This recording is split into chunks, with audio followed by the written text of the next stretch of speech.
If they win against this series, they don't understand how they don't go undefeated, and I agree, because nobody in North America is doing what we just witnessed. Well, Equinox shot calling is incredibly impressive to be able to come back in a game where they were behind like that, despite getting a lot of advantages earlier on. The first curse, a boss, and not being able to get what they felt like they needed out of it, but staying calm under pressure was a huge point for them. They had to be able to do, and they did. They were able to do it. But frankly, they were also down multiple games versus No Tomorrow, and 2 of those they were able to come back in the same fashion. Yeah, it seems like it's going to be a trend for No Tomorrow, and it's the better of two. It's the lesser of two evils. If you have to suck at the early game, suck at the late game, you very much want to suck at the early game, because in the end, the late game is the last team fight is always the one that matters the most. And No Tomorrow seems like they're the team that can hold it together under that. But I don't want to jump out and get too excited too fast. I feel like we've seen Equinox. He's been a player and a leader in a team since the very beginning, and this is the first time it ever has looked like shot calling has thrived on a North American team. So maybe it's better circumstances, but it could have been a fluke. I'm just flat out going to say it. It could have just been one very good game in the world of shot calling. So I don't want to get too excited. I'm not totally convinced yet, but at least we just watched No Tomorrow take Gale Force eSports, and it can, at least in a shot calling world, convincing fashion. Well, you can get excited at least that we have game number 2 ready, at least the battlegrounds. Let's see where we're going. No Tomorrow has chosen Battlefield of Eternity to make their second fight versus Gale Force eSports. Gale Force choosing first pick after that difficult, frustrating, I would say probably loss. Going to Battlefield of Eternity makes a bit of sense. It's been such, No Tomorrow's been a team that prioritizes it very, very highly. So they're sticking to their guns when it comes to their map priority. They aren't trying to catch anybody off guard. We should assume that this was the map that we're going to. And so I'm ready for it. Gale Force is very good at the map, not as good as teams like Team 8, but not as weak as teams like Tempo Storm. So nobody stands out here. If anybody does, it's going to be No Tomorrow, but it's also a map that we aren't promised the late game. So a team that, can be questionable at that stage in time. If Gale Force does not risk anything, maybe that they don't need to, I can see them getting a win and never letting go of it. Both of these teams are likely or potentially going to look toward a double support Vala composition, but it's also another battleground where if Task Tracer is available to Equinox, yes, he will take it. He will just flat take it, and this is the best map for that composition. For anybody who wonders maybe why, first of all, it's a map where wave clear, it kind of just doesn't matter. That's step number 1, and Tracer is terrible in that department pre-13. Parameter number 2 is the fact that you can build your pulse bomb on the actual Immortal itself, and it's such a hang out, dance around for a long period of time, and skirmish. That is exactly what Tracer's built to do. Put a Tassadar behind it, and suddenly she's a god among men. What have we seen from Gale Force on Battlefield of Eternity? Actually, a lot of different things. Like I said before, they've done the Vala, Ariel, Uther thing before. Yeah. They've also been double reset City with the Genji Li Ming. They've had Michael Udall split soaking as a Leoric before. Lunara is another possibility for either side. Definitely will be looking for Michael Udall to be on some sort of warrior to split soak in a side lane, though. That seems to be a consistent trend for them. Tassadar is the hover for Gale Force eSports. Again, we have to keep high priority on something like Genji. It's too big of a focus here between these two teams. So much so that I actually think it's the responsibility, oh wow, of No Tomorrow to be able to get the ban out. It's got to be a snap pickup, oh, right? Yes. No waiting there. Tassadar removed, no Task Tracer available. No Tomorrow, where are you going to take us here for BOE? Because at least Gale Force did not want to deal with that again. Dahaka, a new Barak. Malthael is a scary and strong hero to have on Battlefield of Eternity, so much so that No Tomorrow is willing to let Fam play Genji so that they don't have to deal with a Malthael. I know we're only 2 picks deep, but I feel like Gale Force has definitely got a better hold of the start of this draft than we experienced into the last one here. It is a punishable rotation by the side of No Tomorrow, too, by going into the Anub in Dahaka that high up. It's just whether or not they find the resources here in the 2-3, and most importantly, throughout that secondary ban. What we could assume from them, though, now that Anub and Dahaka, somewhere into the Warrior role has got to be picked up. It's either the Arthas or it's going to be the Stitches here. I'm expecting it to be probably Arthas. Beyond that point, They could go with Greymane, but again, it goes a little bit on like onto the new roles. What is it? With all of their other drafts, if they weren't getting a new Barak early, Gale Force usually leave Warriors until later on to just make sure that they have the damage they want. So I'm expecting at least a Li Ming here. There it is. Oh no, Arthas Uther, so they've changed things up. That is a trend that they have been showing, but kind of, you and I were talking a little bit before about some of the win rates of certain heroes and theorycraft and crazy stuff, but ultimately, I do think that we see Gale Force trying to do that because they just think that Arthas is that high of value. They've been one of the few teams to prioritize it a little bit more, you know, than some of the others. Roll 20 was like with the Tassadar. Gale Force was like, we kind of like it with Tass, and then Gale Force was like, why do we need Tassadar? It feels like it's like been their mentality, and I think anytime we see a high focus on tanks like that, they're now going to be the team responding. You know, again, this is more of like a I'm learning on the fly trend, but it is one that seems to be coming around after game number 1. It kind of locked it in there for me. Yeah, you can see Arthas has a 61% win rate overall in North America. Not sure if that is Phase 1 and Phase 2 or specifically just in Phase 2. There was a period of time where he was high value for a lot of teams in Phase 1, and that is the beginning of Part 2. But Anubarak's the one who's interesting for me throughout Phase 2 at a 51% win rate, but drastically dependent on where he falls, whether he is first pick or in the second pick rotation. First pick, 80% win rate, and then in second pick, 50%. So we'll see if that comes back to haunt No Tomorrow, that pick of Anubarak in that rotation. Gale Force banning Diablo, not wanting to allow the Diablo Anubarak, but Dahaka's already there too. Diablo is an Equinox pick that No Tomorrow has comboed and paired before, but I don't know if they've ever done it in a triple warrior. No, that especially is on Battlefield. That is one of two things. That's either No Tomorrow. All right, so either No Tomorrow has shown signs of triple warrior on Battlefield of Eternity, or just triple warrior in general, and it's terrifying, or it's three things: a cheese comp, or number 3, which I actually think it might be, it's a throwaway ban. And you might be like, why would you ban something viable to be the throwaway ban? But to truly give a throwaway ban, you want to give the least amount of information possible. So you ban the role that you know your opponent doesn't want to fill still. So rather than throwing a murky, you go, what is murky counter? And suddenly you might give weird ideas to your opponent. But if you ban out a very meta-ish hero, a tier 3, if you will, that your opponent doesn't desire in the first place, you go, I have no idea where this is going. Right? It's just, but that has to be shown in these next 2 picks. If that is truly the case, it would be a very confident ban here. Or pick, excuse me. Gale Force has the same drafts of No Tomorrow that we do. They should have known that Vala Ariel was still likely to come out, even maybe they didn't expect it since they themselves picked the Uther. Yeah, I'm assuming that Gale Force has a master plan in this draft. It started with a little bit more confidence and thought behind it than I feel like their last draft did. The Diablo band is a complete outlier. It's what I call the sore thumb, is mainly just because you can identify so quick. Like, just identify immediately, this is weird, this hero doesn't add up. Hopefully these next 2 picks prove why. Nope, doesn't make sense.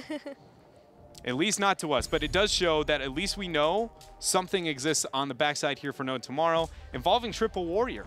I do love the Li Ming Genji reset comp that Gale Force eSports has picked up now, because we're talking about Fan and K1 Pro. But one last pick for No Tomorrow. Is it still some sort of support to go along with Vala Ariel? Is it another backliner to get some more damage? Call me crazy. I'm going to throw out the crazy Zarya here. Okay. Because the Diablo ban. If you ban the Diablo, and it isn't a throwaway, you don't have craziness, the only other thing that would be is that you fear the triple melee, and unless there's an overly heavy synergy with Diablo that I just don't know of. Maybe you just don't want to allow, you want to make sure you can get your double resets. That could be it too, to remove another health pool, but Zarya is that middle ground between them. I have shielding, but I also am pretty heavy beefcake, so I suddenly go, Zarya stands out a little bit higher here for me than a normal composition. Talk about a beefcake. Yeah, hey stud, what up, shawty? I see you working up there with your pink minigun. I cracked myself up there. good old Gilly the knee slapper. No, that was a good one. You got it. You got it. There it is. No Tomorrow's Tychus yet again. I think that means a Talking Trees Vala. even though normally we've seen either Equinox or Jason on it, so maybe Vala is sort of a gray main to roll 20. Vala makes, out of the, you know, when we talk about those weird specific heroes that should be across the board, if you ever have to choose to learn a little bit about hero pools, like if you guys are starting your own team at home even, and you're like, what is the hero that all of us have to learn? You just think about which is generally the most commonly drafted is always the best one, especially one that doesn't have any weird intricacies, right? Like you could argue that, you know, you don't know the Vala matchup into this hero, who's going to win that trade that well. But you can argue that it's not like a Leoric, where I view like there are so many small things into every matchup that you need to know to be effective. Those are the perfect ones. So like, yeah, Vala is like that one type of hero that everybody should be able to play. Tychus is another one too. So I like that for No Tomorrow. When we see them change, they're picking the right heroes. It's simple, straightforward, and their job is just kill some things. No Tomorrow will be trying to do that. Some Immortals, as well as the members of Gale Force. We'll see if they can do it and go up 2 games this series as we head into game number 2 on Battlefield of Eternity. Oh man, a lot to get done here for Gale Force with this draft. It's double resets, double warrior, and 1 lone Uther on the backside to hopefully get the follow-up and enable Genji to do his thing with that Dragon Blade. But if any team can pull it off, it's this one. Yeah, Gale Force eSports in the blue. But on the red side, it's No Tomorrow, where we have the stud going ahead and applying the lotion. His talking trees on his Tychus. So Jason returning to the Vala, and that's worked out well for No Tomorrow in the past, to have Jason playing the battery. Oh no, it's Equinox. Wait, Jason's playing Dahaka. My world is turned upside down. You know, North America still, everybody seems to be trying to identify their roles. Hook on to, wow, he's gone. That's a nice reset for Fan. Things are opening up very quickly for Gale Force eSports. Hook's got a, what do we have? 5 more seconds? It's pretty close. It doesn't connect. Equinox the one standing in front. Equinox, you see this as a common trend when you have a Vala as a battery versus a Stitches. If it's a Vala who is playing more aggro aggressively to be able to be the battery, they'll stand in front of an Ariel because with all of the stacks up of Hot Pursuit at 1, you have that movement speed, you also have the mobility of Vault 2, but there is a whole lot of follow-up off of a Hook. We saw it take down trees so fast. So even though you have this mobile hero who can stand in front of an Ariel, it's not guaranteed that you get away. So the best thing is just to avoid the Hook. Yeah, you know, general rules, just fire on the ground, you know, the meme of World of Warcraft, how to raid 101.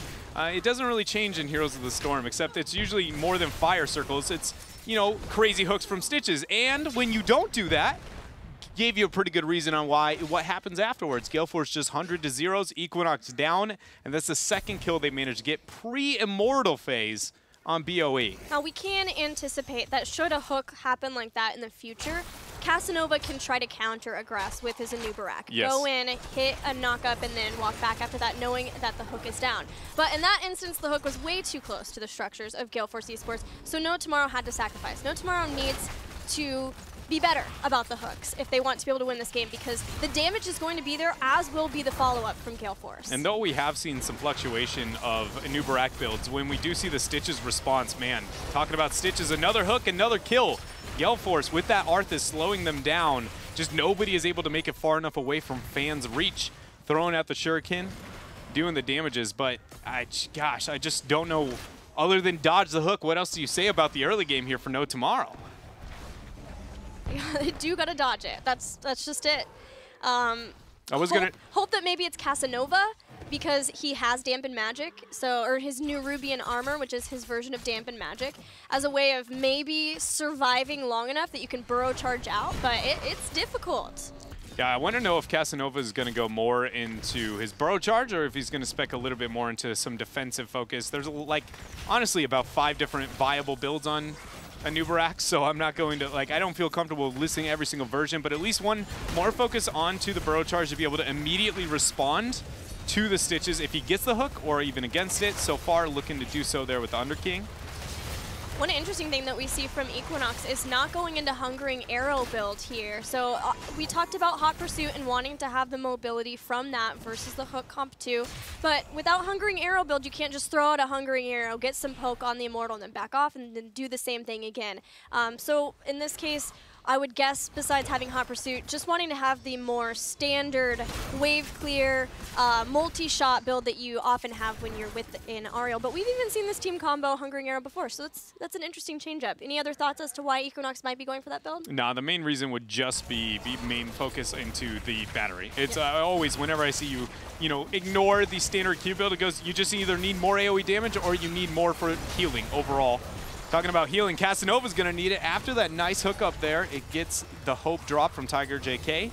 You see he's struggling to keep the members of No Tomorrow alive as Gale Force has been dominating this first Immortal phase. Looks like Equinox going to drop the back. Yeah, Gale Force has been dominating it, but only in getting the kills and getting experience. The Immortal health so far was being won by No Tomorrow, but finally Gale Force feeling confident that they could rotate back, take out No Tomorrow's Immortal in time, and they will get the first Immortal to push against the structures of No Tomorrow. Dahaka has the experience up on bottom. Looks like Arthas is going to be the one that Gale Force volunteers to be able to match him. So no Arthas-less, and so far, you know, No Tomorrow has at least a convenient, you know, advantage up into the bottom lane, but in the long run, Arthas is going to be successful there. The main thing I want to note is that there's no immediate follow-up to the Stitches hook when Arthas is drawn away like that. So suddenly, Stitches hooks are still scary, but not nearly as scary as they once were because you don't have the Howling Blast or the consistent slow. Hammer of Justice went down on Equinox.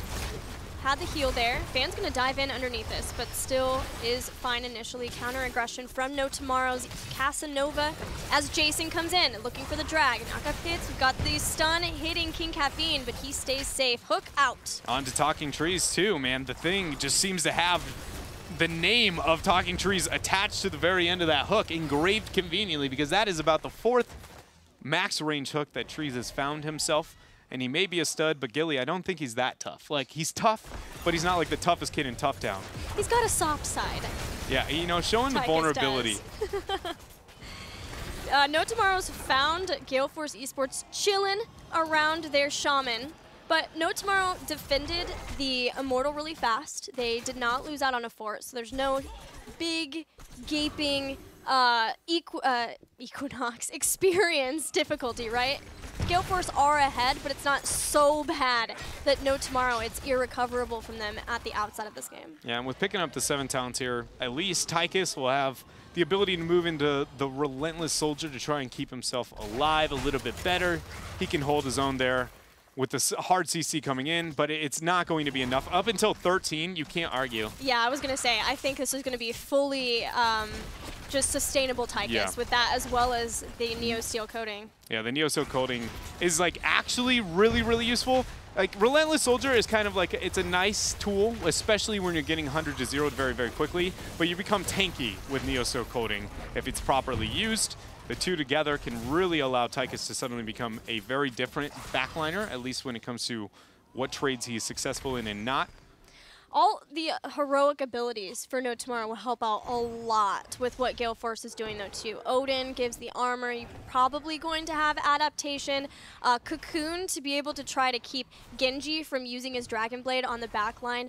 Potentially a Rain of Vengeance as a way of slowing things down for Gale Force, although they may just want to have Strafe still as an extra battery for Ario. And then, of course, Crystal Aegis. Yeah, the Rain versus Strafe argument, if I was to give one this game, I like Strafe a little bit more. And the main reason is only because the backliners of Gale Force and the support. Uther still does struggle technically into AoE damage, and Strafe is one of the best we have in the game, but then also both of the backliners will need that heal afterwards. You got to consider, you know, when you're playing Genji and Li Ming, what HP do you feel comfortable getting damage out at? Right, especially at the professional level, usually it's 50%, 60%, and anything below that, you're like, I've got to do some math here on whether or not I can win that trade. One strafe is that amount of damage, so it stands out a lot more in this game, especially without having Guardian of the Ancient King procs. But Equinox is going to need some of those here with so much pressure onto him and onto Tiger JK. They're the first two to fall reset on reset here for K1 Pro. Gale Force eSports is just obliterating No Tomorrow. They take out 4 Fan there with the Dragon Blade. As Gale Force eSports hit 10, they found No Tomorrow too far out, and Gale Force punished. Now pushing the Immortal to half health. One silver lining for No Tomorrow is they did at least buy a little bit of time overall to gain a small amount of experience. So what I'm trying to say is when the Immortal is wailing away at their keep, they'll at least have the 10 mark. Yeah, they're going to lose the fort. Yes. But their keep, they have 10s for keeps. Yes. And that was almost 100% where this Immortal would have ended anyway. So really, at least they bought that mold. Because if they didn't have the 10 at that mark, we could be looking at a GG already. No Tomorrow have shown their positioning. Gale Force knows that No Tomorrow is at this camp. But not getting there in time to try to hook anybody in and get a kill to start things off for this Immortal phase. Heroics are actually here, so we misjudged, I guess, a little bit, but having Dahaka to be able to soak in the top lane helped with that, getting to 10. I really like this Arthas flank. Mike showed, though, I would like to see just teams use this fog line better. Like, you can just flank this fort. Once the fort is being worn by this Immortal, you have literally 3 minutes of no taking the fort. Just take the fight. At least force the Dahaka burrow away. But Gale Force is going to be a bit slower here. The shielding just now removed onto the Immortal. So it finds its way back into melee form. And Equinox has taken so much damage from poke that he's having a hard time being in the position you would want Equinox to be in as a battery for Tiger JK. And a lot of that falls down to the fact that with the Tassadar ban, it's just not the same. A Vala Ariel is not the same. It does not equal a Vala Ariel Tassadar or even another kind of support. Yeah, nice use there from Gale Force to get rid of the Cocoon as fast as possible. Adaptations pop there for Jason as he's healing on up. Mike Udall found his way for the retreat. It's a bit of a split. Now, this is terrible for Gale Force eSports. No Tomorrow absolutely wants to force this. Drag outside of the helping hand range you see up above. Equinox receiving a bit of pressure as he's trying to build the hope, but there forces the Aegis. He has no hope after, and that is now Fan finding himself the kill. That was both warriors down there, and all of the vulnerable targets split away from No Tomorrow. Just as Gale Force were split, so too were No Tomorrow with Casanova Burrow charging down. Hook lands, a new Barak goes down, a second kill for Gale Force eSports. Yeah, what I said there for a moment, that split is absolutely horrid for Gale Force, but because how No Tomorrow decided to enforce that, it kind of set it even, and then it was who had the better trade. Genji and Li Ming have opened so effectively into Equinox's Vala time and time and again this game. To no surprise, it was successful that one as well. Forced an early Aegis, and immediately they get the follow-up kill there. Now we find ourselves with Gale Force opening up the map even more, and with a 2-level lead, if Jason is going to try and force, this Drag might not even get a kill. No, but everyone's there. There is the strafe, but Michael Udall is still staying healthy.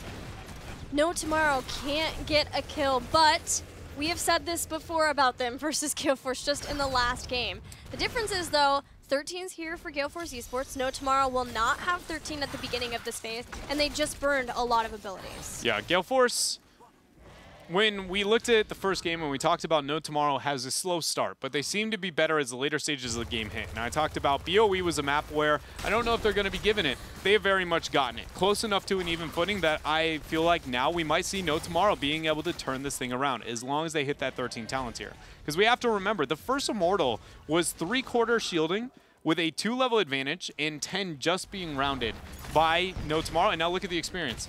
It's actually maybe even better for No Tomorrow here. That drag was so good. It forced Army of the Dead to be popped.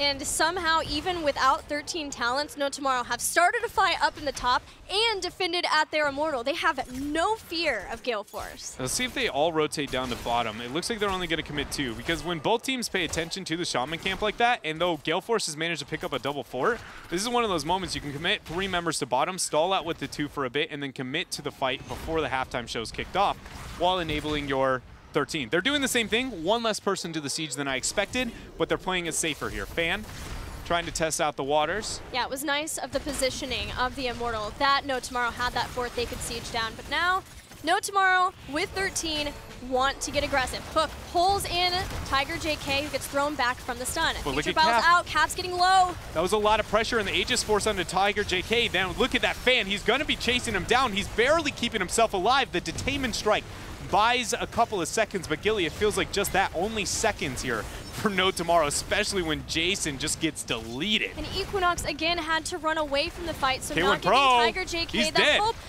Talking Trees is sieging. K1 Pro stays alive. And then look at Trees, just He's when he out got of in range, Odin. he dropped Odin at just the last auto attack range.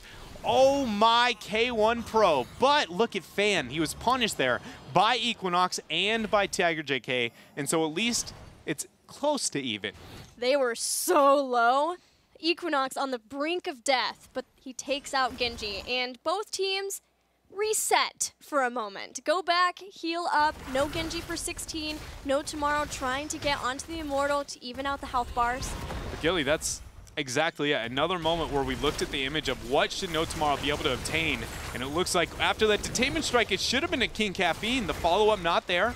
Cocoon was forced. Akaface backs out to make sure K1 Pro's here to join. Yeah, look, Hook hits Jason. No adaptation for 20 more seconds. Strafe there. Equinox is rooted, but still getting in the damage necessary for Tiger JK to heal up the team. Fan looking to flank down below. The drag was not landed there as a stop juke, and now the Disintegrate! It allows him to survive a fraction of an inch, but Dragon Blade and a dash is going to seal the deal. Nice knock-up from Casanova, but it's how many kills can Fan get here? And if he gets one reset, if that last shuriken hit, I'm pretty sure that's a double kill.